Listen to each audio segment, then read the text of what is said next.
Hello? Hello, is this Jake the Snake? It certainly is. Hey, brother, how are you doing? Oh, like a swollen, can't beat it. I've got my co-host Jonathan Clark and chairman on the line, and we're looking forward to doing this interview now. Great. So first off, I'd like to plug your MySpace, which I do believe is myspace.com/official Jake Roberts, if I'm not mistaken. Correct. So I urge everyone to check out his MySpace page, which I'll also throw up in the chat room at this time. And do you have anything upcoming that you'd like to plug? Oh, yeah. I've got a new site going up also. www.pinfalls.com. Okay. Definitely. Everyone will have to check that out when it's completely finished. I'm pretty sure you'll be throwing updates on the MySpace when it is finished. Well, I think it's just ready now. Oh, okay. It's getting there. It's getting there? It's getting there, and I got some other things in the works, and I'll get back with you guys on that. Sweet. So if you don't mind, let's go ahead and start with the interview. Good. My first question for you is, what made you want to become a pro wrestler?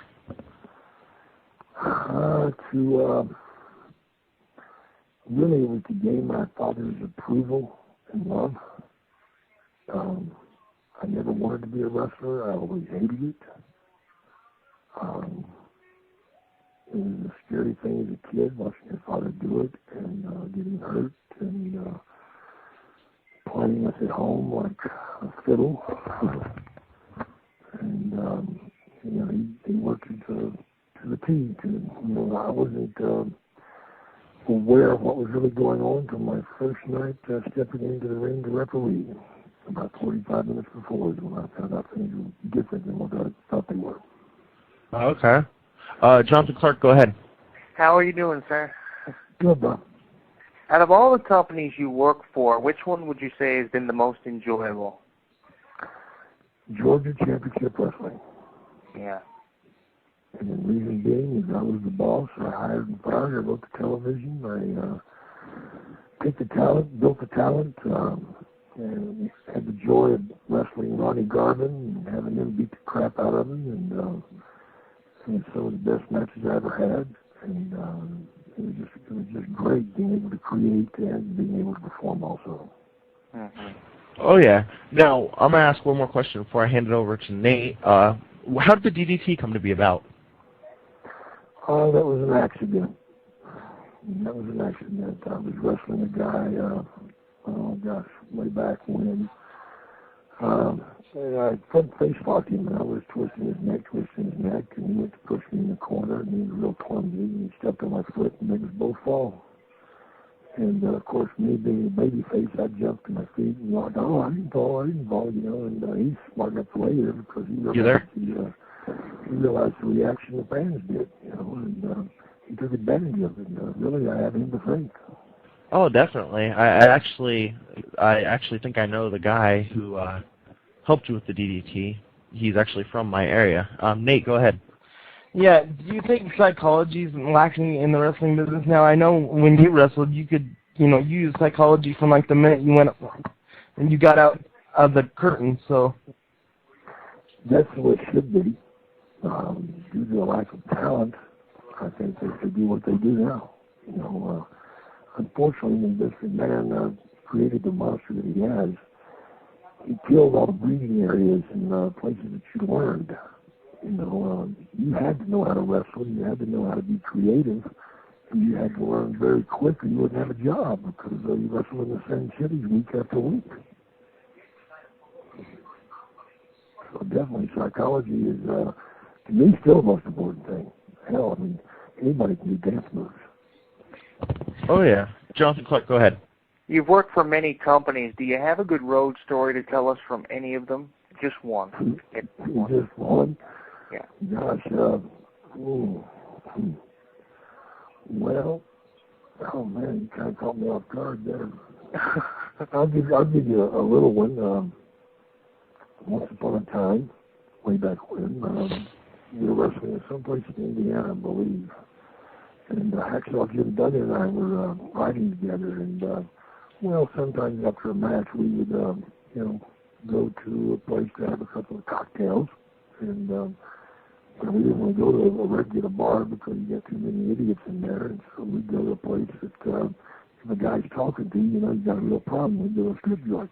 And we had this favorite place we were going to go, one of our favorite ones. And we cut close on time because it was I think about a 2-hour drive. And these wages that we had beat a tag team called the Rockers. We told them that we'd beat them to the strip joint. Well, they decided to take a combination lock and shut the gates and put a chain around it and lock it after they left, locking us in. Duggan took that very personal. He wanted to kill him. And Jim could have done that with, you know, maybe 1 or 2 fingers. Not a whole hand, that's just overkill, but I was trying to quieten him down for the next 2 hours because he wound up taking the car and going through that gate anyway. Rental cars are a great thing. Oh, wow. So insurance. I have somebody on the line that wants to talk to you, Jake. Do you mind if I take the call? Go right ahead. Hello. You are on the air. Oh, hey, is this Jake? Yeah. Hey, I'd like to know how'd you go about inventing the DDT? Well, I was wrestling this dwarf, and he stepped on my foot. He was real clumsy. You son of a gun. What's up, Jake? Oh, my God. Well, you recognize my voice from the interviews anywhere. Oh, hell yeah. It's the Pinky Tiger. Oh, my God. What are you How doing, you been, man? Oh, I'm living up in Portland, man. I'm living up in Portland, man. How you been? I know it. I'm doing well. Just had hip replacement a couple of years ago, but I'm doing very well. Oh, good, buddy. Good to hear it. You know, the guy called me and says, hey, you got to do me a favor. You got to call in, and you got to surprise Jake. And I said, I'll try, but I guarantee you he's going to recognize my voice because he's heard me do 1,000 interviews. Yeah, you did too damn many, and it was early in the morning, wasn't it, when we did them? Yeah, drunk, sober, it don't matter. He can recognize it. Yeah, that's right, man. I'll be damned, man. You hear your voice, man. Oh, hey, buddy, God. you know, that's all they're talking about is who invented the DDT. There's a guy promoter here that keeps begging me, hey, get Jake over here. We're gonna have a big card and have you and him to see who can do the DDT the best. I go, you ain't getting me in the ring with Jake Roberts. Oh, come on, give me a break. This guy will kill me. We did sure spend our time in there, though, didn't we? Yes, Somebody we did, had to put the time in. Bill Watts wasn't. Yeah. You know what? Junkyard Dog and the Freebirds are getting all the credit. Me and you were doing all the work. Right. We'd be 45 minutes a night, and we'd still be sitting in a puddle of sweat trying to get our boots untied, and they'd come back from the ring. Yeah, 10 minutes, they're done. And they're making the most money. Yeah. That's the way it always was. Was life treating you okay, sir? Is life treating you okay? Yeah. Well, hey, do me a favor. I don't want to interrupt your radio interview at all, but I was just going to call in, say hi, and tell you I love you, brother, and see if that guy will give you my phone number and give me a call sometime. Okay? Will do. I'll announce it on air. Thank you. Okay, thank you. All right, man. All right, you take it easy, bro. All right, man. Take care, Jacob. Bye. Man. You like your surprise? Yeah. Did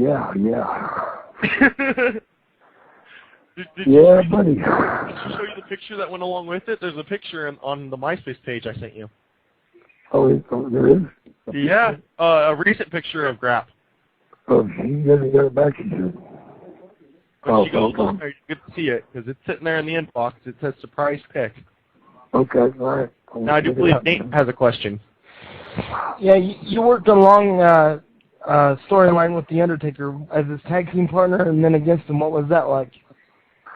Oh, it was fun. It was great teaching him, wrestling and psychology. And he was a good learner, and he was hungry for it. We developed a great friendship. A lot of respect. Definitely. And it was fun hitting him with the chair 15, 20 times. I enjoyed it. Jonathan Clark, go ahead. You've worked many WrestleManias. What's that like, and what kind of advice would you give somebody who wants to get into the main event of WrestleMania to like a younger talent? Well, being at WrestleMania is wonderful. For me, you know, every match is WrestleMania for me, actually. You know, to be brutally honest. There's a lot more pressure put on you, and some of the guys don't handle that well. My thought was, I'm going to do exactly what I've been doing. That's what got me here. You know, but a lot of guys, they try to pull rabbits out of their hat and do all sorts of silly stuff and change things, and you know, that's an idiot doing the driving. You should do what got you there. As far as you know, there's been special moments, and Alice Cooper got us done. That was awesome, man. So growing up in high school, his music was hot, man, and him being my manager was a real trip. You know, I didn't realize he was such a little weasel, but he was a little thing, man. Honky Tonk really messed with him during the match. It was hilarious, but you know, calling all sorts of horrible names, and you know. And then Cooper took his jacket off, and you see the size of his arms. Like, my God, put that jacket back on, please. And his arms were so skinny, but you know, Andre the Giant, Rick Martel. You know, I mean, WrestleMania is wonderful, man. It's a pat on the back for those that make it. You know, and that's the way you should receive it, and don't think anything more about it, because you know, once you're out there and doing the job, man. Just do it to the best of your ability. That's all I can say about you. And give every match a WrestleMania performance. That's what it deserves. Oh, yeah. We actually have another caller. Do you mind if I take the call? Sure. Hello, caller. You're on the air with Jake Roberts. Hey, Jake. I was just wondering, was the Ultimate Warrior as bad as a guy as they made him seem? Ultimate Warrior what? What was your question again? Was the Ultimate Warrior as good of a person as they made him out to be? That's what his question was. Oh, okay. As good of a person? Yeah. Well, maybe I'm not a good judge of character. I leave that alone. My mama told me never say anything about anybody who didn't say something good, so I just better leave that one alone. Understandable. Yeah. Now, my next question for you is, what was the atmosphere like at the first ever Blindfold match? A lot of people were very nervous, but I've done that before. I've actually been in the Blindfold Battle Royal, which was insanity. But Martel was scared to death to do it. He was very, he was worried that he wouldn't be able to pull it off, that it wouldn't work. He didn't want to embarrass himself, and of course, as crazy as it seems, I get a lot of comments on that match, and it's like, okay. But it was a blast for me, because I didn't know what the hell I was doing. Oh, yeah. Now, I actually have a question out of the chat room. How's it like to be surrounded by thousands in attendance at an arena? Again, that's no different to me than being surrounded by 50. When I step in that ring, I'm not counting people in the audience. I'm in there doing my job and doing what I love. And, trying to fulfill a moment. You know, that could never happen. There will never be a perfect match. If anybody thinks they've had a perfect match, you need to take their boots off and burn them and get the hell out of the ring. Oh, yeah. Do you have any good Andre the Giant stories? Well, probably.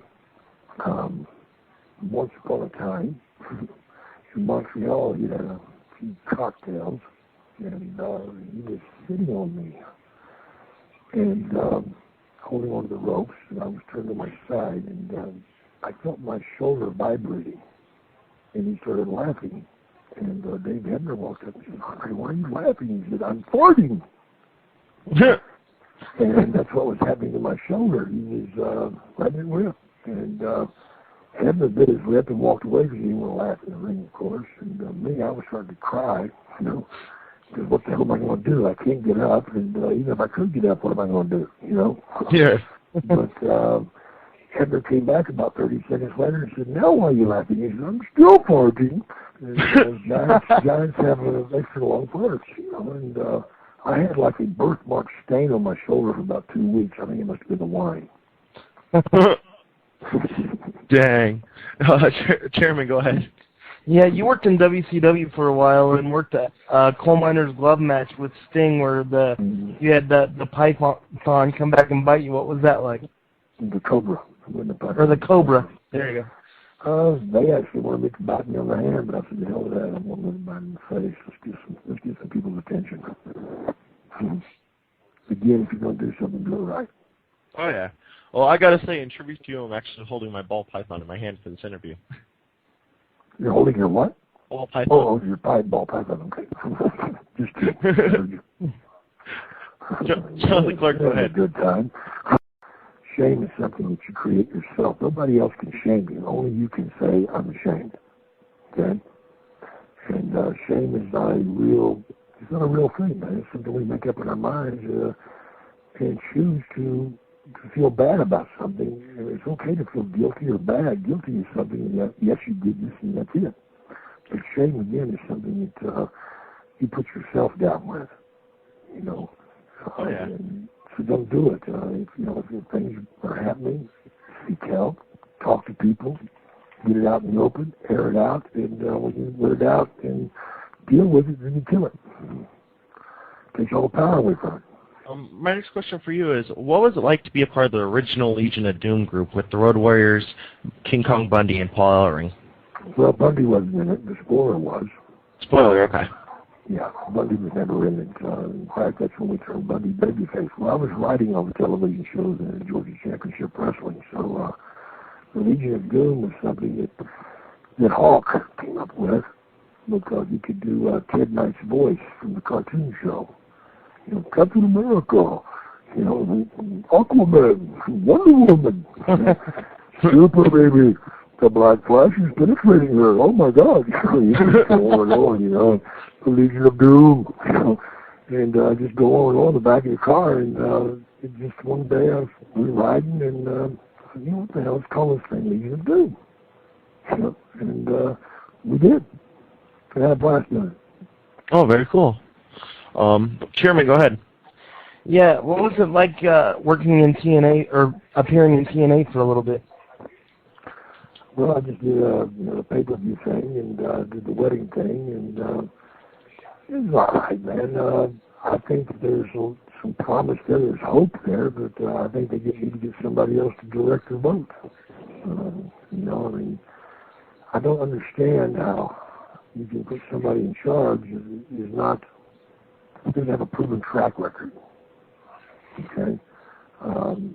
And they make a lot of mistakes, and of course, again, compared to Vince's show right now, which everybody sees what I think about that, you know, the lack of wrestling. But I think that, you got a television show, man, you can do something with it because you create your stars on television, and it's a possibility, but if you don't do it right, you know, it's crap. And I think it could be handled a whole lot better, and hopefully they'll do it. And I certainly hope they do. Oh, yeah. Jonathan Clark, go ahead. Where did the idea for that snake come from?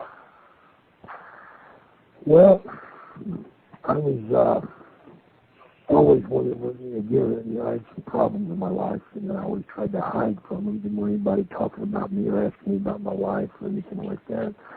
And then I was wrestling in Louisiana, wrestling a guy called Lord Humongous, and the original one. And he was headbutting me with this mask every night, and I was, you know, slicing, dicing, or whatever, bleeding to death.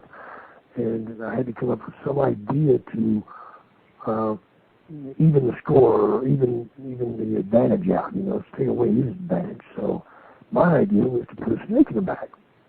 And I presented that to Bill Watts, and Bill Watts said, you know, Jake, this is a damn circus. Don't be a damned idiot. We're not doing bullshit. And I guess he wasn't right, was he? Oh, wow. That's very happy because, you know, Jake the Snake was a character.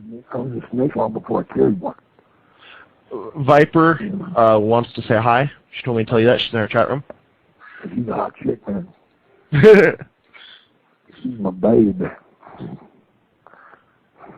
Hey, Viper, I love you, girl. So, My next question for you would have to be, what was it like working programs with Jerry Lawler?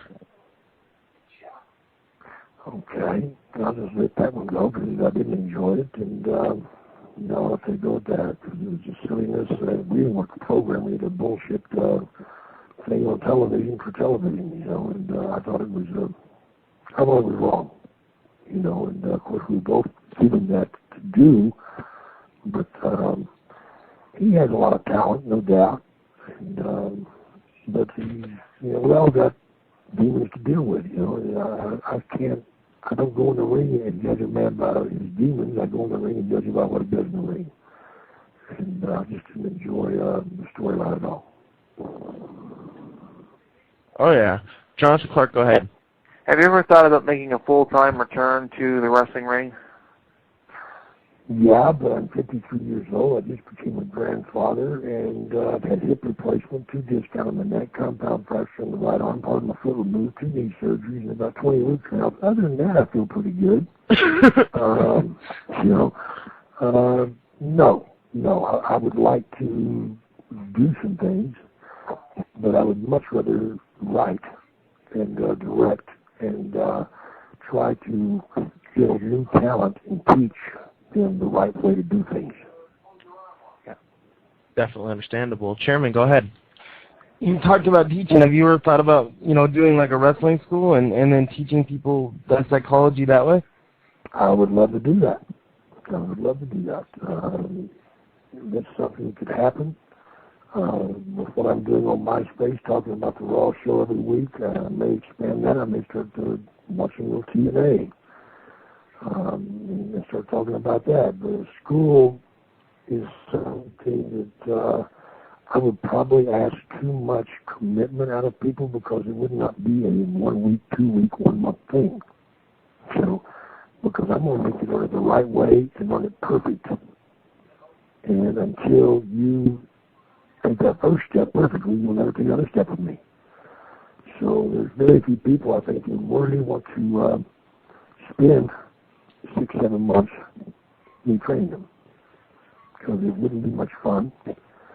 And again, it's not a money thing. I think all the people are being ripped off. I mean, Jesus Christ, I see some of these ads and stuff about people wanting $2,000 a week for stuff like that. My God, if I had to pay that money whenever I was getting in this business, I'd never made it. Yeah, there's a lot of schools that have nobodies training people that are tripping so much. It's rip-offs, and that might be another reason I might not do it because it would bother me if one of my students took a month's training and then decided to open up her own school because I'd kill them. I do this because I love it, okay? I'm not a good businessman, never have been a good businessman. My problem is that I had such a passion for this business that that's what it mattered most. Oh, yeah, that's definitely understandable. And I do believe Jonathan Clark has a question. What's your worst injury you've ever had? The neck injury, the guitar thing, when 2 discs were splattered against my spinal cord, and I was a real idiot. I continued to wrestle for about 16 months with that injury, and that's really when the drug and alcohol problem really came into full swing because I was trying to medicate myself to alleviate the pain and continue to wrestle. Understandable. Chairman, go ahead. Yeah, you talked about doing the Raw thing on your MySpace. Who on Raw do you see that has the most upside? Has the most what? Has the most upside, has the most psychology and talent that you're like, yeah, that guy can really go somewhere.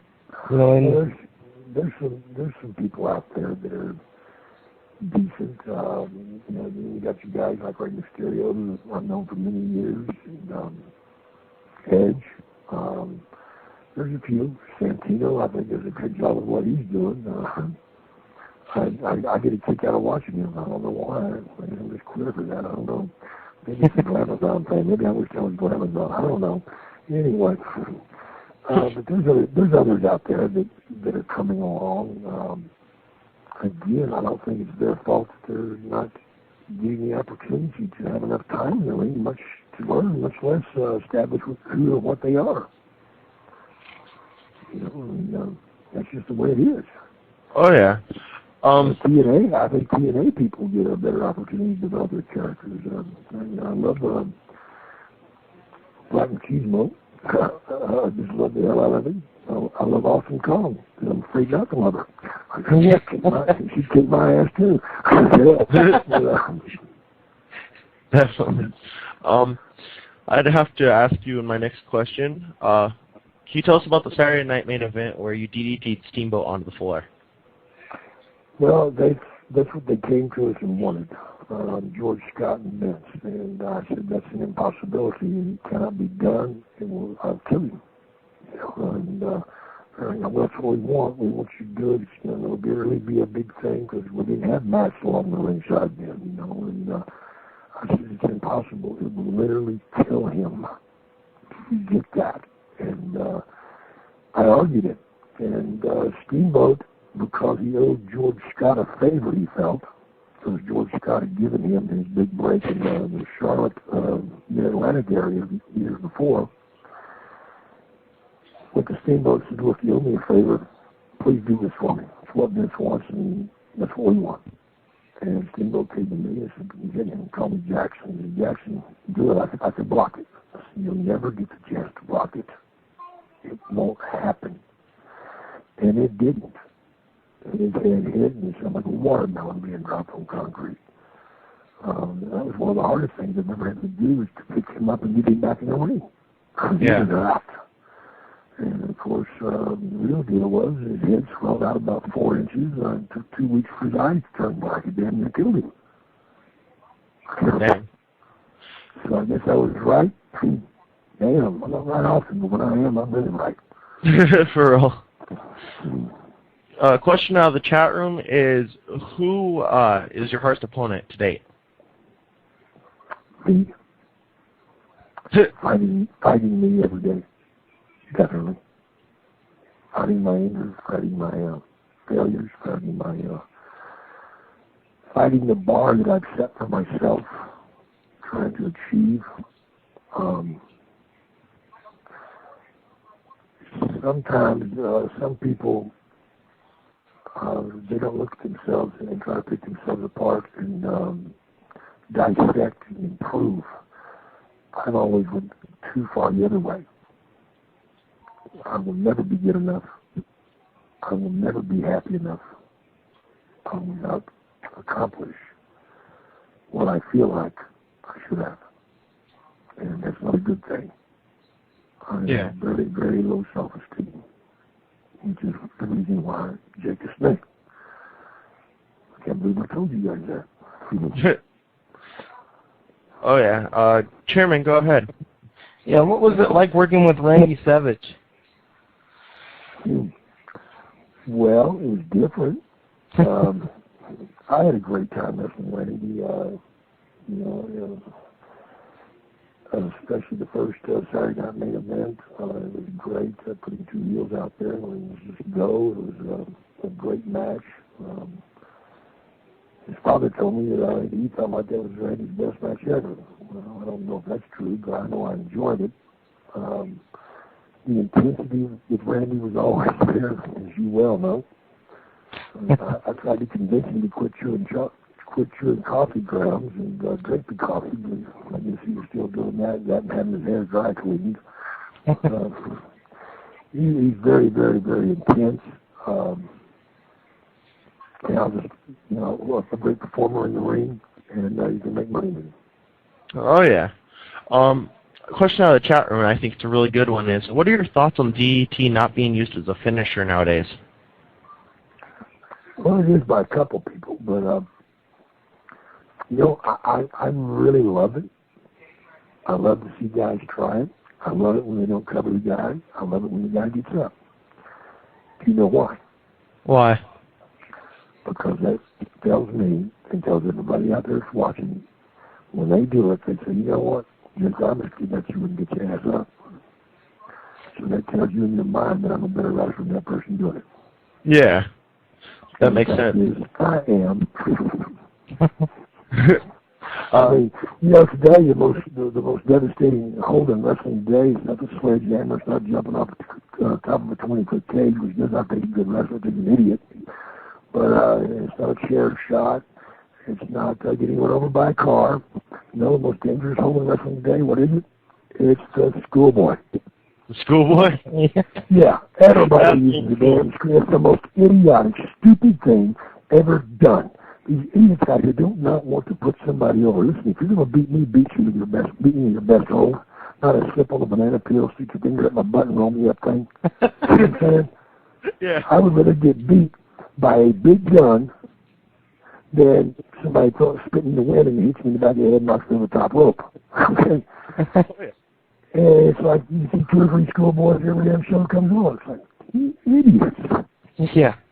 You know, I can't beat you with a sledgehammer. I hit you in the head, you get up. If the guy gets up after I hit him in the head with a sledgehammer, by God, I'm running. I'm running. What are your feelings on Randy Orton? Excuse me? What are your feelings on Randy Orton? I mean, he's got a lot of untouched, untapped talent. I think he needs some guidance. I would love to spend time with the kid. I love Bob Orton. Bob was the most underrated wrestler probably of all time. It worries me that he's hurt again. Motorcycle incident. Some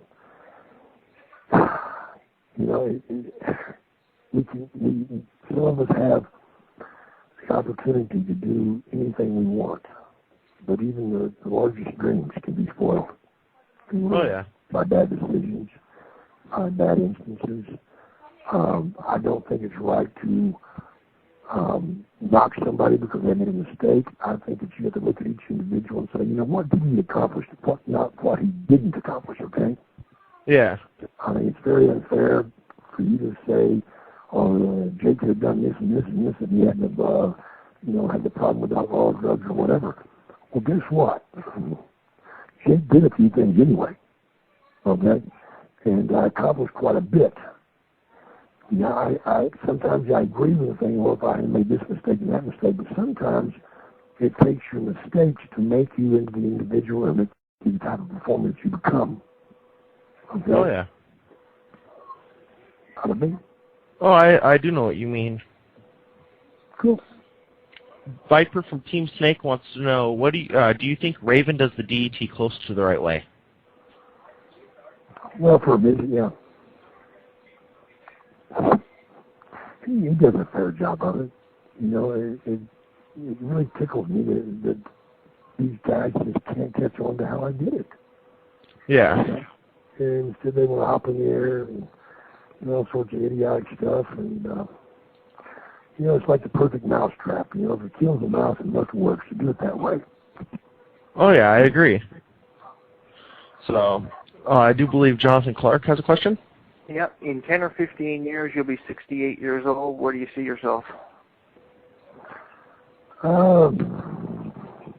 Probably in an insane asylum. And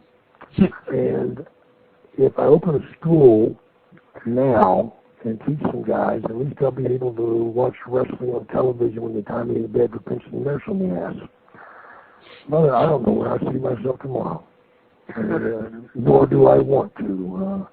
Sometimes when you look like that, you don't really see what you have in your hand, much less what you're going to look at tomorrow. Understandable. I just hope that at that age that, I'm fortunate enough to still be around. I hope that I have many grandkids, and I hope that I become a good grandfather. Great stuff. I like that answer. Chairman, go ahead. Yeah, what was your thoughts on the Ric Flair retirement?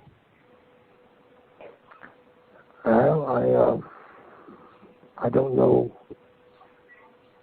how he did it. I don't think he'll stick with it. I think he'll come out of retirement very soon.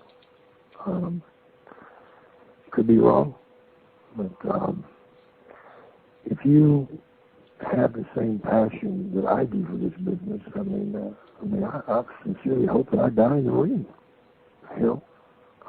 That'd be the perfect place for me. either that or in my sleep like my grandfather. He died in his sleep, not like the 9 people in the car he was driving. They were all screaming. But, you know, it's, I don't know. You know, if he wanted to retire, then that's what he wanted to do. Myself, I cannot see myself not having those moments. No, I cannot perform like I used to, nor do I want to. You know, physically, mentally, you know, it's impossible. But I still go out there and I still give it 100%. And what my body can't do, my heart is laid out there even more. And I truly treasure those moments. Yeah.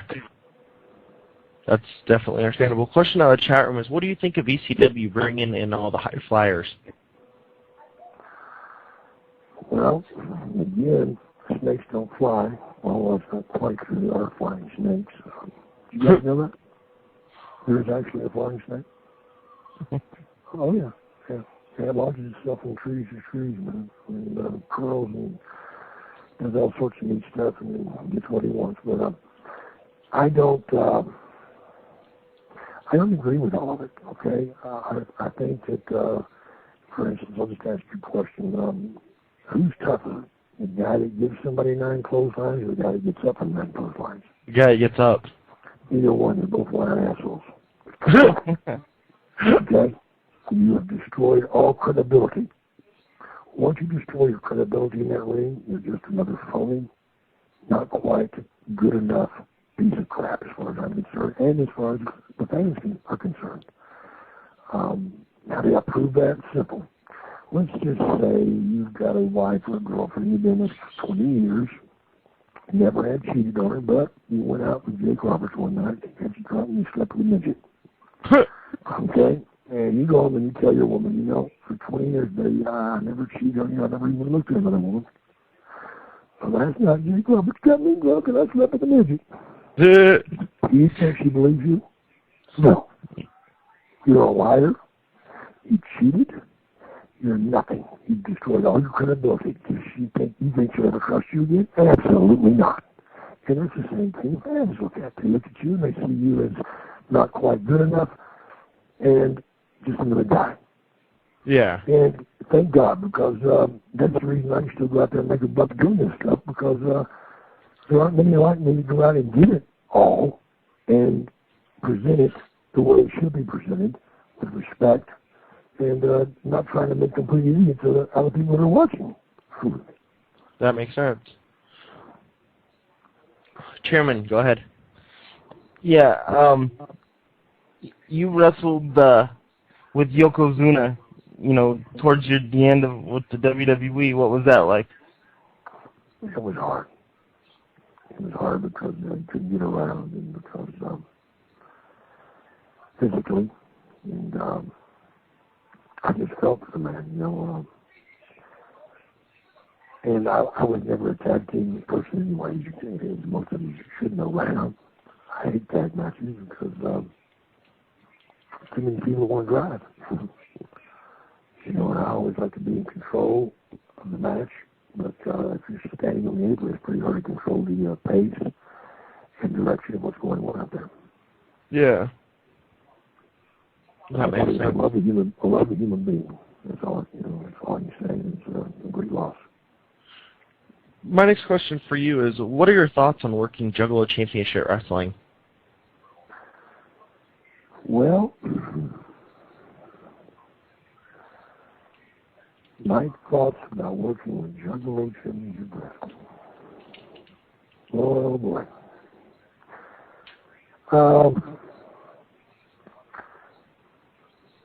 I don't agree with anything that they allow the fans to do. Throwing water, hitting them with a damn beer bottle or beer cans full of beer, and hell, I've seen a guy get hit with a damn 15-pound fish one night, throwing chairs in the ring. That crap does not belong anywhere. Yeah, understandable. They call that a riot in most places. You get arrested. And, oh, yeah. I mean, I've worked for them a couple of times, and the last time I worked for them will probably be the last time I work for them, because you know, I'm not there trying to do something, and it's kind of hard to focus on anything when you've got to keep an eye out for a damn beer bottle being thrown at you, a baseball bat or whatever. Oh, yeah. And when they encourage it, I think it's a bunch of horse shit, and the jack-offs allow it. I have to say that I was actually, last night I was watching one of their DVDs, and they're so unprofessional that some of the wrestlers were walking out to the ring and they were taking bong rips from the fans. Yeah, you know, that's just... It's not needed. You know, and wrestling has been around since the beginning of time, man, but everybody wants to prostitute this thing and make a buck. Oh, yeah. You know, if you were to do that shit on the street corner, you'd be arrested for assault or attempted murder. Yep. You know, and if I ever did go back for them, you know, the first time I got hit by a damn bottle, I would be suing the piss out of them for allowing it to happen. Oh yeah, I like some of the people that are there, and I'm all for as many organizations getting on their feet and establishing themselves, but you don't have to do it by, you know, prostituting what's a beautiful thing. Damn, that was a good one. Oh yeah. Sorry about that. Stirred up. You got to be ready to watch Raw now. So I actually have a call calling in. I want to talk to you. Excuse me? I have Jake the Zombie on the line, and he wanted to, I think he has a question for you. All right. Hello, Jake, you there? Yeah. Okay, you're on the phone with Jake Roberts. I think your computer's messing up. All right, one more caller. Hello, caller, are you there? Hang on, for some reason it's not answering his call. Hello, caller, are you there? You hear me? Yes, I can hear you. What's up, guys? How's it going? Got Jake Roberts on? Got a question for him? Yeah. Jake, where do you think your WWE career would have went if you hadn't had Damien by your side? If I had what? Had Damien with you, the Snake. Well, I think that it would have went just as far. I mean, after all, I did the work. I did the DDT. Snake didn't. I think the Snake was an attraction, but I'm still quite capable without carrying damn bags in the ring. I didn't do it for the first 15 years of my career, and I did quite well. I think with maybe with WWE, maybe I went as far because with them it's more of a circus atmosphere anyway, isn't it? Oh yeah. And carrying birds and sewer rats, well, I mean possums that are painted black and called sewer rats or whatever, and bulldogs and guitars and women with large gabingies and whatever, you know, and you know, whatever. But then again, you know, it's you know, sometimes people with television can make chicken soup out of chicken shit. Oh yeah, that does make sense. It's funny that you brought up midgets earlier because my wrestling trainer, because I actually was trained to be a wrestler, and my trainer was a midget. I have all the respect in the world for those guys. They worked very hard. The ones that I was around in the early days were Little Tokyo, and God, I love that guy, and a bunch of the others worked their butts off out there, and no kidneys of them, so they're tough. Oh yeah, my trainer is actually, you might have heard of him, Little Nasty Boy Danny Campbell. I probably have. I'm horrible with names, man. Understandable. Oh yeah. Well, brain farts. I actually have one good question sitting in front of me that I really want to get out of the way. What was your thoughts on being a part of the SoCal Val Jay Lethal wedding this year? Oh, it was fun, man. It was fun. And got me back out there on the television, YouTube, and made me a buck. And the reason I really enjoyed it is because Machismo takes his character and he's doing very serious, and I respect that. Oh yeah. He does it well, and he does it. He wants it to be the right thing, and I like the guy. Oh yeah. How did they treat you? I know Coco Beware, it's, when I did an interview with him on another show, he was telling me that they treated you guys just great. Absolutely. Absolutely. The utmost respect. Well paid, well fed, you know, and, the times could have fit better, but what the hell, I don't like putting somebody on anyway. Oh, yeah. Jonathan Clark, go ahead. What are your thoughts on the Intercontinental Championship? Is that still a belt now? Yes, it is. Well, they forced that in a tournament years ago. They have desecrated on all the belts. I mean, all 50 of them the WWE has now. God damn, you got a belt from, best wanker, best, what the hell? They watered that down so much, and again, it's none of the belts mean anything anymore. And the truth is, what the hell? Once you ask Brother Sean, who the hell you ever beat for a belt? Nobody is a business. Oh, yeah. Some people didn't need belts, so. Yeah. In my opinion, a belt is just a prop. Some people get emotionally attached to them. Yeah, boy, don't they? It's a prop that says, okay, we're going to put the title on the guy, we call him champ, therefore he must be the best, and it's what you put on television. You are what you eat, and we are feeding you that crap. Oh, yeah. Well, I never needed a belt because I was already over with the fans anyway. Yeah. I didn't need it. Some people need a belt just to give themselves that star quality. Damn. Wonder what would happen now. Never mind. I want to beat a midget, though. Oh, yeah. I do know. Female midget. We have one guy around here that whines and complains and moans and groans until they put a title on him. So then they put the hardcore title on him, and then they had him get beat up during a match, which I thought was totally unprofessional. Yeah, well, you get a lot of idiots out there that call themselves wrestlers, okay? Oh, yeah. A lot of people out there call themselves men. They're not.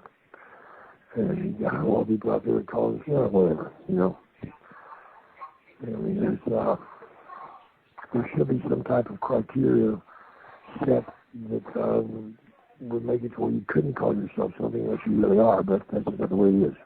Oh, yeah. That does make sense. Jonathan Clark, go ahead. Definitely. What are your thoughts on Vince McMahon Sr.? I did not know Vince McMahon. You didn't know him? Never met the man. Chairman, go ahead.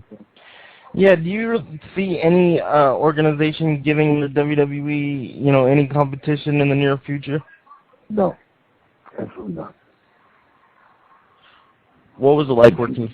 Go ahead. The machine is too big, and nobody's going to make that type of investment. But somewhere down the line, it will come back around. What goes around comes around. It will come back. And guys, I just got to let you know, I've got to do my report very soon, and I have to watch television to do that. So if you get a couple more questions, let me handle them, and then I want to scoop and do this again sometime, but 9 o'clock's not far off. Not a problem. What was it like working for World Class Championship Wrestling? Not much fun. It was tough. It was tough because those guys did not really want to be out there for the most part. Michael didn't, and I had to wrestle Michael. He was a sweet kid. And it was just hard watching him go down the toilet because somebody else thought he should be a certain thing, their father. Oh, yeah. And he used them, abused them, and look where it got them. And I love Kerry very, very, very, very much. He was the sweetest person in the world. He was a 12-year-old kid in a man's body. Yeah. And, didn't have a mean bone in his body, playful, loved to be around him. That makes me sick. Oh, yeah. Chairman, you have a question? Yeah, let me go ahead and make this the last one. Well, actually, I have one last thing before he goes, but... Okay. Of all the when you wrestled in the Pacific Northwest, did you enjoy that? When you did the territories and stuff? Oh, absolutely. I wrestled in British Columbia, for Gene Kiniski's promotion, and then I wrestled over for Stu Hart. I loved it up there. I never worked for Portland. I only once or twice, but that was about it. I love that area up there. It's a beautiful area. beautiful area. And I had a chance to learn because it was a place not where many people wanted to be as far as wrestling because the money wasn't great, but it was an opportunity to get out there and protect what not protect it, but hold it anyway, get it closer to where I wanted it to be. And sometimes you got to go to a remote place to learn. And by God, I went remote, didn't I? Oh, yeah. My last question for you is, what kind of advice can you give somebody wanting to get into the business? Well, if somebody wants to give me business, what kind of advice? I can give you 1,000 reasons why you should, and I can give you 1,000 reasons why you shouldn't. Bottom line is, if you think you want to be a wrestler, get the hell away from it. If you know in your mind that you want to be a wrestler, get the hell away from it. But if you have that passion in your heart that says, this is what I am, this is what I must be, and you're in love, then do it. That's all I can say. Understandable. So you'll never be happy until you do. Oh, yeah. Don't give up. Don't give up regardless of what anybody says. Don't go to a damn school as, Billy Bob Ha to teach you, take the time to find somebody. I mean, hell, go on to my MySpace page of mine. If you really want to be a wrestler, contact me. And if you can put up with me, by God, I'll make you a damn good, but I made a bunch of other ones. Oh, yeah. Now, I'd like to invite everyone to check out his MySpace page, which is myspace.com/official Jake Roberts. I actually do believe we have somebody that wants to talk to you real quick that you know. Okay. Hey. Hey, girl. What's up, Viper? I just had to try and get through to you. Are you behaving yourself? What do you think? Hell, you're probably cheating on me again, you son of a gun. I'd never do that. I know that. She's the best. Guys out there, she is the best, too. Oh, yeah. She's been in the chat room, and she's helped with a couple of questions. She's a sweetheart, man. She does a lot of work for me, and besides that, she's a hot babe, man. I'm going to sneak up on her one of these nights and raid that sheet and slide in there with her, but what the hell? You'll see the real snake. Hope her parents aren't watching or listening. No, they're not. Okay, baby, give it up then. Give it to me. Oh, yeah. I got to get off here and go do this raw report. Not a problem. Okay. Thank you for coming on. Bye. All right, bye.